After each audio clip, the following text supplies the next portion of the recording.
Hop, assalomu alaykum. Bugun siz bilan Office 2021 variantini yuklab olishni o'rganamiz. Hammasi bepul.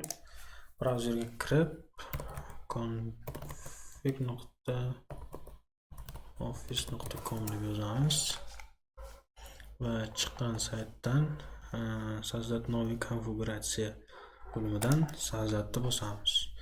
Bu yerda kompyuterimiz razryadini tanlaymiz.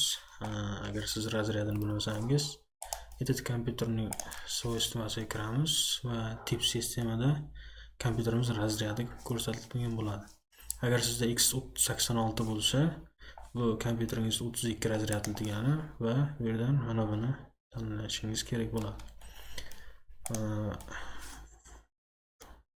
Bu qismidan Office 21 tanlaymiz. Hop, bu yerdan qaysi dasturlar kerak? O'shani qoldirasiz va qolgan keraksizlarni o'chirib qo'yasiz. Hop, dalini bosamiz, tilni tanlaymiz. Men ingliz tilida ishlataman. Siz o'zingiz xohlagan tilni tanlab olasiz. Misol uchun, agar rus tiliga o'rgangan bo'lsangiz, rus tili yoki mana bu o'zbek tilini qo'shimcha til sifatida tanlasak bo'ladi. Dalini bosamiz. Yana dali mana shu qismida mana buni o'chirib qo'yamiz.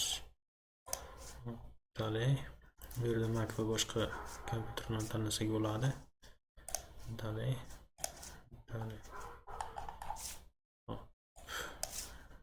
Kator.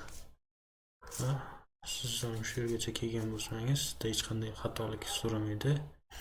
Xatolik bo'lsa, videoni boshdan ko'rib turib, mana shu holatgacha kelishingiz kerak. Expertni bossak, mana bu yerda ofisimizda XML variantini sketchetib olamiz. Okay. Galочка qo'yib, expert. Mana konfiguratsiya .xml faylini sketchetib oldik.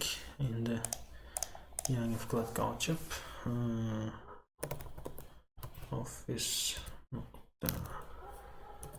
deployment tool deb yozamiz va birinchi saytga kirib yuklashni bosamiz va mana yuklab oldi. Ko'rib turibsiz, mana shu ikkita fayl yuklandi. Endi qiladigan ishimiz rабочий stolimizdan yangi papka hosil qilamiz.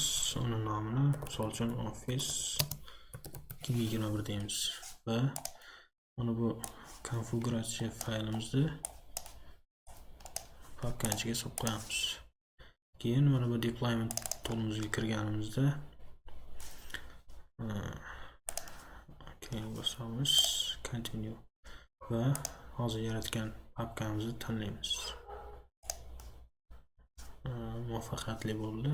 Okay. Papkaga kirib ko'rsak, mana bu yerda 4 ta fayl bo'ladi. Ularni o'chirib tashlaymiz, kerak emas. Xo'p.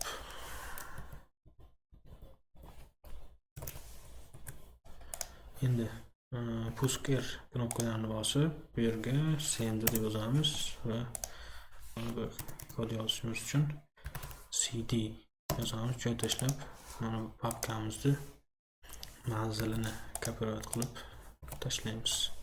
Enterni bosamiz. Keyingi qadam setup /config joy tashlab, mana bu konfiguratsiya faylimizning nomini kopirovать qilamiz. Bu yerga joylab .xml deb yozib enterni bosamiz va yuklash boshlanadi.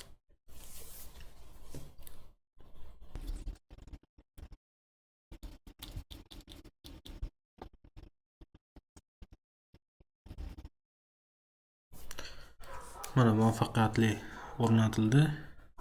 Close bosamiz va puskga kirib ko'rsak, mana dasturlarimiz o'rnatildi. Menga yangi variantdan eng yoqqani bu PowerPoint'dagi yangi funksiyalar va o'zgarishlar bo'ldi. Bular haqida to'liq keyingi videoda hammasini amaliy ko'rsatib o'taman.